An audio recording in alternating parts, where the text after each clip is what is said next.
మాతృదేవోభవ. ఇప్పుడు మనము కుజుడు మకర రాశిలోనికి జనవరి 16వ తారీఖున ప్రవేశిస్తూ ఉన్నారు. ఈ మకర రాశిలో కుజుని యొక్క సంచారము 16వ తారీఖు జనవరి నెల 2026వ తేదీ నుండి 23వ తేదీ ఫిబ్రవరి నెల 2026 వరకు కుజుని యొక్క సంచారం ఇక్కడ మకరంలో సంచారం జరుగుతుంది. దీని వలన ఏ విధమైనటువంటి ఫలితాలు రాబోతున్నాయి ద్వాదశ రాశుల వారికి అనేటటువంటి విషయాలు మనం ఇప్పుడు చర్చించబోతున్నాము. శాస్త్రీయమైన పద్ధతిలో మాత్రమే ఉంటాయి. ఇందులో కల్పితాలు, నా యొక్క భావనలు ఇందులో చొప్పించడం జరగదు. శాస్త్రం ఎంతవరకు చెప్పిందో అంతవరకు చెప్పుకుందాం మనం ఇప్పుడు.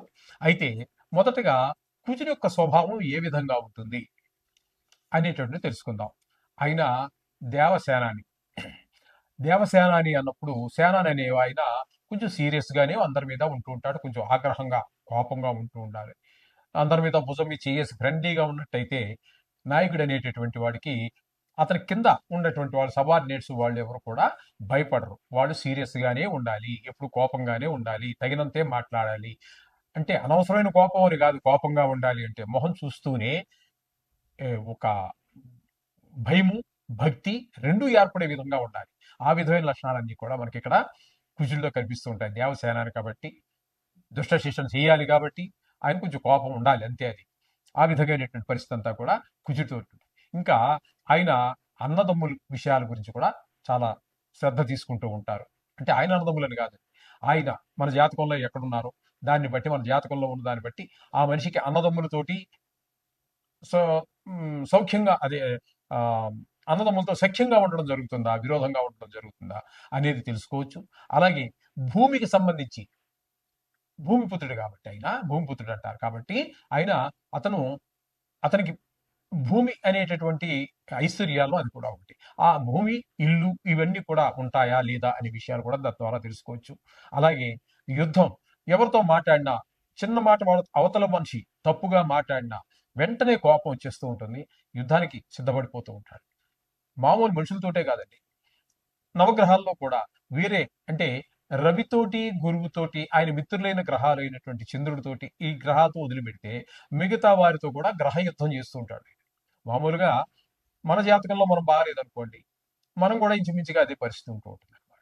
ఈ లక్షణాలన్నీ కూడా ఈ కుజుడి యొక్క ప్రభావాన్ని బట్టి అవతల మనుషుల మీద కూడా ప్రభావం పడుతూ ఉంటుంది. ఈ విధంగా ఉంటుంది. అలాగే శస్త్రములు, ఎంతసేపు గాయాలు అవ్వటం, లేకపోతే గాయం చేయటం, ఇట్లాంటివన్నీ శస్త్రాలకి సంబంధించినటువంటి వాళ్ళు ఇవన్నీ కూడా ఉంటుంటాయి.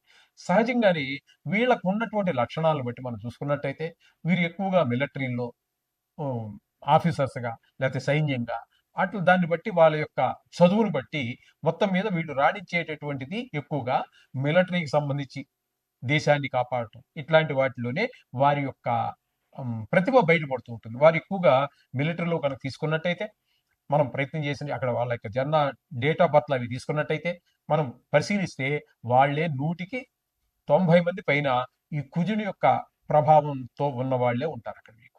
ఈ విధమైనటువంటి సత్వం కలిగినటువంటి వాడు ఈ కుజుడు. ఈ కుజుడు మన జాతకంలో చాలా విషయాల్లో, ప్రతి విషయం, సంతానం కలగటం విషయంలోను, పెళ్ళిళ్ళు అవ్వటం విషయంలోను, ఇట్లాంటి మన నిత్య జీవితం మీద, మానవుల యొక్క జీవిత విధానం మీద చాలా వాటిలో, ఉద్యోగం కూడా ఆయన కనుక దశమ స్థానంలో ఉన్నాడు అనుకోండి, చాలా మంచి ఉద్యోగం, చాలా పరుగుబడి కలిగి ఉండటము, భూములు, మంచి విపరీతమైనటువంటి ఆస్తులు కలిగి ఉండటం, ఇట్లాంటివన్నీ కూడా ఆయన మంచి మంచి ప్రదేశాల్లో ఉండడాన్ని బట్టి అనేక రకాలైనటువంటి ఫలితాలు ఇస్తూ వస్తూ ఉంటారు. ఇది కుజుడి గురించి మనం సంక్షిప్తంగా చెప్పుకునేటటువంటిది. ఇప్పుడు మనం చెప్పుకుంటున్నది ఏంటంటే, ఇక్కడ ఆయన స్వభావం కరెక్టే, కానీ ఇక్కడ మనం చెప్పుకోబోయేది గోచార ఫలితాలు. ఆ గోచారంలో ఏ స్థానంలో ఉంటే ఏ ఫలితం అనేటటువంటిది ఇప్పుడు మనం తెలుసుకోబోతున్నాం. మీనరాశి వారికి కుజుని యొక్క సంచారము మకరంలో సంచారం అంటే ఏకాదశి స్థానం అవుతున్నది. ఆ కాలం ఏంటంటే 16వ తారీఖు జనవరి నెల 2026 నుంచి 23వ తారీఖు ఫిబ్రవరి నెల 2026 వరకు, అంటే సుమారుగా 38 రోజుల పాటు ఇక్కడ కుజుడు ఏకాదశి స్థానంలో సంచారం చేస్తూ ఉన్నారు మీనరాశి వారికి. ఆ ఆ సమయంలో ఆయన ఈ మీనరాశి వారికి ఇచ్చేటటువంటి ఫలితాలు ఏ విధంగా ఉంటాయి అని మనం కనుక తెలుసుకున్నట్టయితే, ఆరోగ్యం అర్ధలాభంచ సంతోషం వస్త్రలాభకృత్ యత్న కార్యానుకూలత్వం ధైర్యమే ధైర్యం ఏకాదశే కుజ. ఏకాదశి అంటే 11వ స్థానంలో కుజుడు కనుక ఉండే కాలంలో ఆరోగ్యం, అర్ధలాభం అంటే ధనలాభము, సంతోషము, కొత్త నూతన వస్త్రాలు కొనుక్కోవడం, ధరించటము, యత్న కార్యానుకూలత్వం, మీరు ఏ పనైనా ప్రారంభిస్తే దాంట్లో మీరు విజయం సాధించడము, ధైర్యం, చేయగలము అనేటువంటి ఒక నమ్మకం, ఇవన్నీ కూడా మీకు ఏర్పడుతూ ఈ ఏర్పాటుని చేస్తూ ఉన్నారు. మీకు ఆ ధైర్యాన్ని అన్ని సమకూరుస్తూ ఉన్నారు కుజుడు. కాబట్టి చాలా మంచే ఈ మీనరాశి వారికి ఏకాదశి స్థానంలో ఉన్నప్పుడు ఫలితాలు ఇస్తూ ఉన్నారు. ప్రముఖంగా చెప్పుకోవాలి అన్నట్టయితే కుజుడు గోచార రీత్యా గోచార రీత్యా కుజుడు 3 రాసులలో మాత్రమే శుభ ఫలితములను ఇస్తాడు.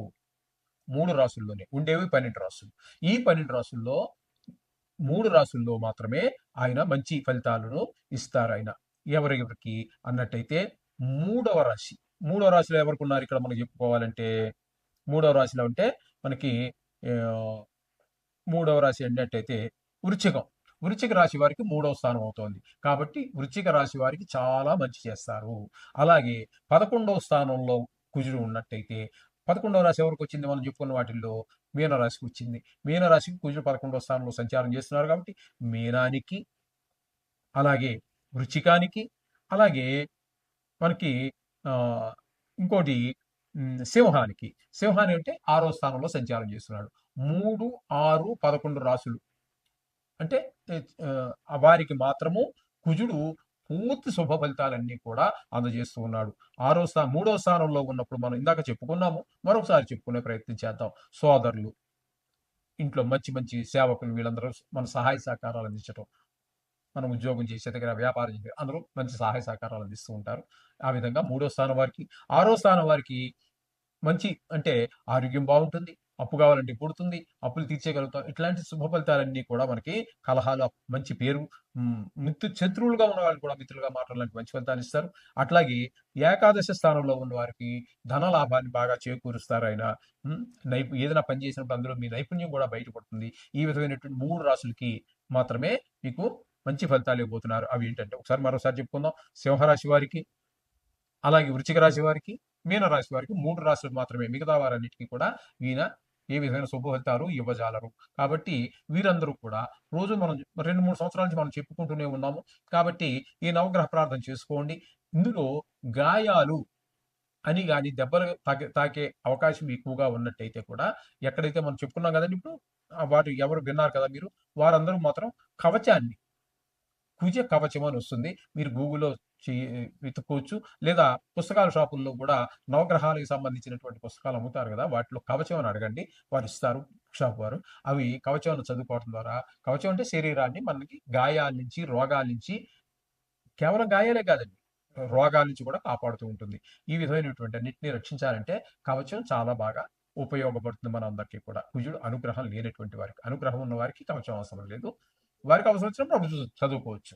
చూడండి, ఈ విధంగా మీరు ఆచరించినట్టయితే మీరు చక్కగా ఈ కుజుడి యొక్క అనుగ్రహం పొందడానికి వీలవుతుంది. తద్వారా ఆయన యొక్క చెడు ప్రభావం వల్ల కలిగేటటువంటి ఈ ఈ ఏవైతే మన దుష్ఫలితాలు ఉన్నాయో వాటి నుంచి మనం తప్పకుండా బయటపడే అవకాశం.